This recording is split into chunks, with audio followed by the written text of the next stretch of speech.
এদিকে হ্যাঁ কথা চলো কই চলো শোনো চলো না পাও আটকে পাও। এইদিকে নদী পার হইতে হবে। তাহলে যাবো কি কেমনে রে ভাই? আর এদিকে এদিকে হাঁটতে থাকো বাবা। হ্যাঁ আমি তো কইলাম অবশেষে আমরা গরিব পাড়াকে ব্যাক করলাম। আয় সাথে আয়। এই আয় তাও গাছ যেখানে পছন্দ সেখানে তো আয় আয়।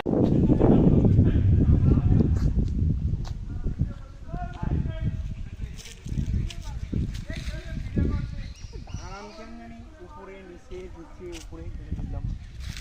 বসাউন